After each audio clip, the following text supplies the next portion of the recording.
Hi guys, and welcome to my review of the HZSound HeartMirror ZERO. And this is going to be a really easy review to do because, well, basically this is the original HZSound HeartMirror. It's as simple as that. Gonna take you through the box, which is one of the places where you can see that some cost saving was done. Sleeve opens up, inside very basic. IM came over there. Some tips, a carrying case, which is just like a pouch, which you also have found in other HZSound products as of late. Okay, so gone is the actual physical case, which I'll show to you in a second. Let me just close this up. So package is very basic. This is where they've actually saved money. All right, put that away. As you can see, the IM is exactly the same as the original. What they've changed is they've given it this painted finish. It's nice. I mean, the original, as you can see, I've got here, had this kind of fingerprint magnet, all silver look to it. The Pro continued the same thing, but with more of a smoked kind of finish. Let me just doesn't wanna. Oh my, come on. Doesn't want to focus. Okay, there we go. So this is the Pro. As you can see, the finish of it is that kind of smoke finish. The original, more silver. Okay, and now the Zero, the HeartMirror ZERO, has got this painted shell. Okay, the shell is exactly the same. The driver is exactly the same. I've graphed it, and just before anybody starts saying, oh, but it's simple. I've got 7 of these, of the original ones. 7. They're all graphed the same. So if there's one IM out there that has very good consistency across the board, the HZSound is one of them. And I bought it because I like it, and I just took advantage of when they were on sale and bought several. And the most I've ever paid for one of the original ones was $40. This new one now is being sold at $35. You can get it at KEEPHiFi, and it will obviously also be available through other stores very briefly, but through KEEPHiFi, which is where I got this one from, it's $35, if I'm not mistaken, that I paid for it. As I said, the accessories is where they've saved money compared to the original one. Well, this is not the original one's cable, but the original one came with this carrying case, which I've actually got an extra one that I'm going to use with it, with the new one. It had a nice cable, actually, the original one. It had a cable very reminiscent of this cable here, just a little bit thinner, not as gaugy. I don't know if I'm saying in good English, but anyway, you guys understand. The driver is exactly the same, 32 ohm driver, the tuning, everything. So what does that mean, the tuning, for those of you that are not familiar with the HZSound HeartMirror? The HZSound HeartMirror was an IM that when it came out, went very much under the radar. I was probably one of the first people to actually buy one. And I had it for at least a year before people started talking about it. It's got a sound which is very... it's a neutral bright sound, so the bass is very neutral. However, it's very nicely done. It's got a bass that, in terms of graph, is very reminiscent of the bass that you get, for example, in a very high-end IM, which is the MIM Dark Magician. If you actually superimpose both graphs, you will actually be surprised how similar they are. Trust me, very similar. Well, in terms of the bass response, up to about 1 point something kilohertz. And that doesn't mean in any way that it's thin or not engaging or not capable of giving more than adequate bass output. It is very much capable of doing that.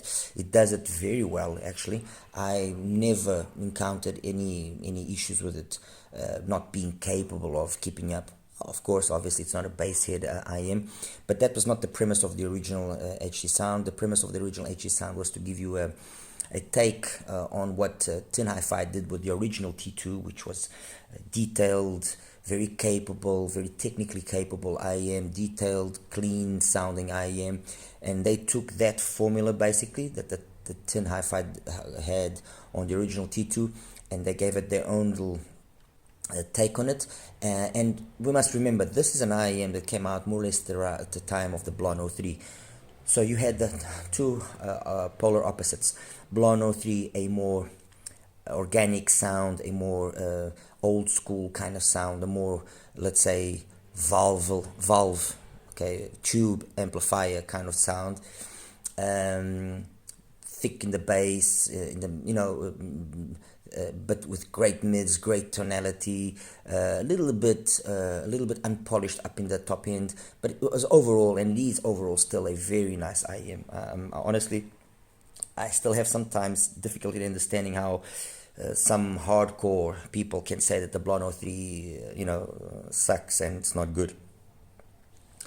I'm not saying by this that I don't respect their opinion. Obviously, I respect their opinion, but it's something that it's hard to understand, especially when some of the people that actually have that opinion, when you go and see what they say they like about other IEMs, you kind of question. But anyway, likes are likes, and your personal taste are your personal taste. The reality is the Blonde 03 was, let's say, the heavy one, and the HZSound HeartMirror was more detailed, more clinical, not as warm, not as lush, let's put it that way, if that is the best possible term that I could use here.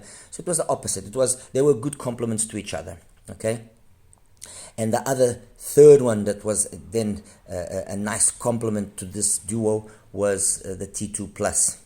And basically with the T2 Plus, the Blonde 03 and the HZSound HeartMirror, in my opinion, you were able to get a sound from those three IEMs that would satisfy whatever moods you were in, while spending just over $100.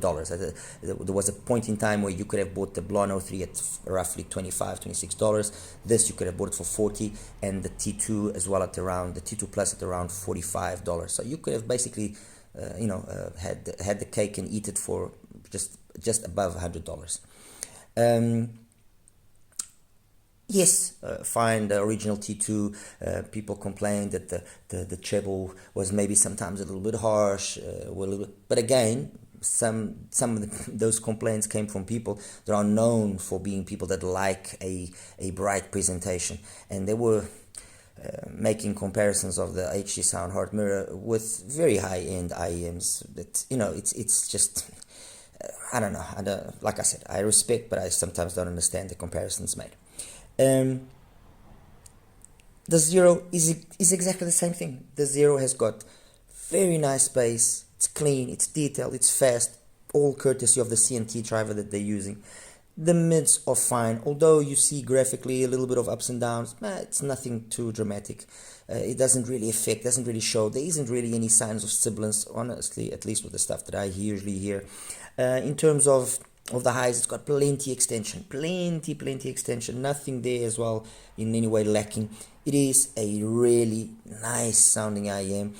I'm glad that they actually brought it back, because for a certain period of time the original one was kind of not available. And obviously then, compared with the Pro, the differences are the same that existed with the original. The Pro adopts a more harmony style tune. An emphasis is placed on the sub bass as compared to this. The whole overall mids is slightly changed, where I think that the Pro makes sense as compared to the to the Zero or to the original HZSound is these two, they work on the basis of that treble extension to give you details and to create that air and that 3D and that sense of spaciousness. Okay, that's how they give you that psychoacoustic perception. This, on the other hand, although also very capable and having good extension, it actually has that based on the way that the tuning is being done. It's a little bit hard for me to explain, but you hear both of them and you get both of them have a lot of details, but you feel that there's more air here than there is here. Okay, there's definitely more air here. It's not a huge difference, but you can feel that there's more air.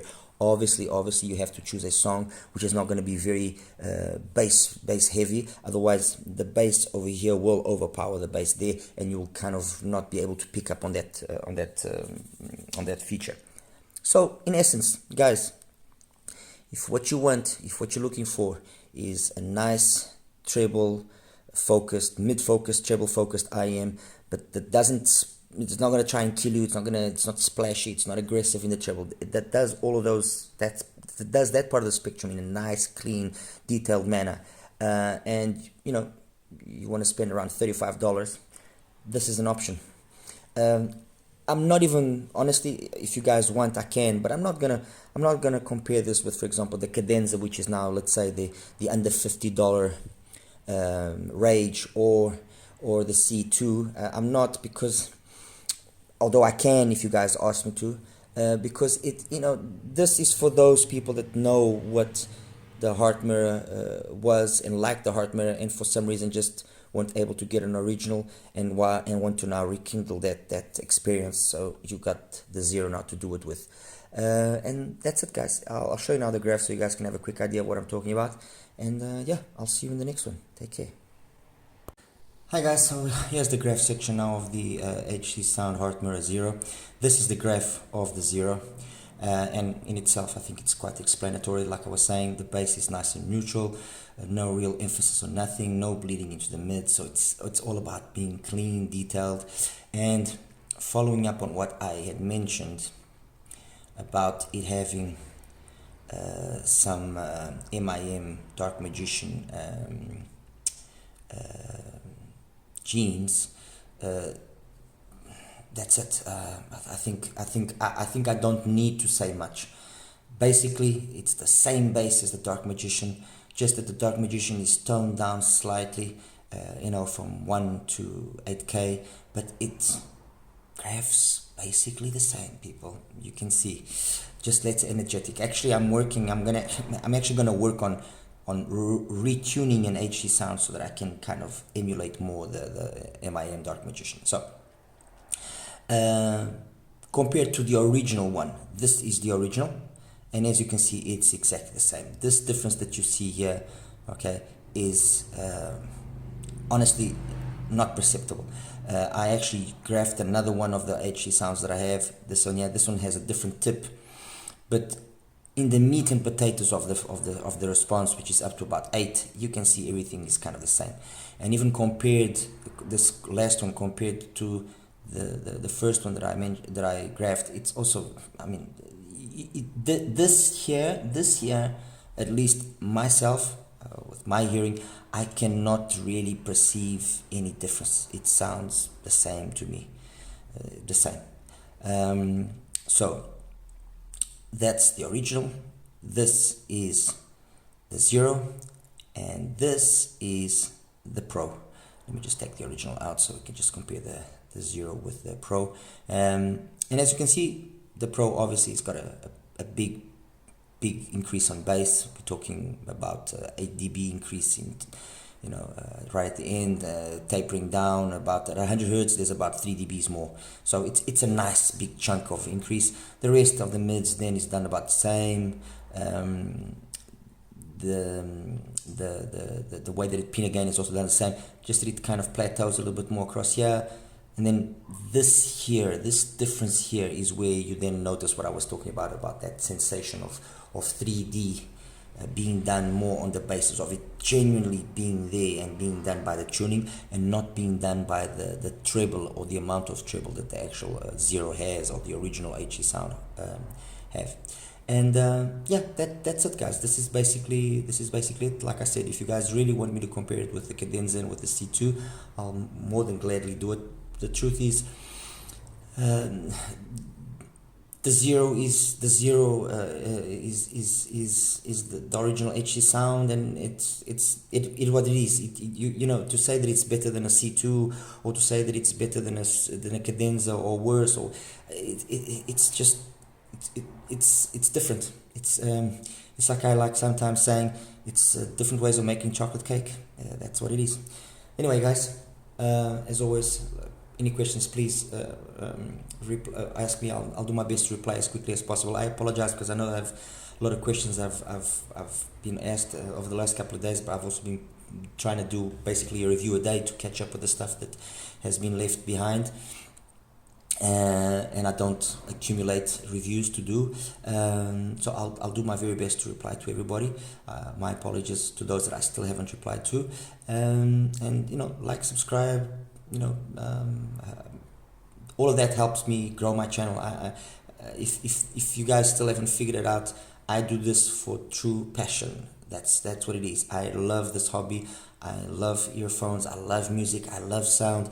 And you know, if you guys like and subscribe and mention my channel to people and so on and so forth, it grows and it gives me more incentives to do better and more and get more IEMs and more stuff and start reviewing other stuff in the sound world, in the music world, and basically contribute to the community and help out the community and help out everybody make better, more informed decisions on what to get and what not to get. All right, take care, guys. Bye bye.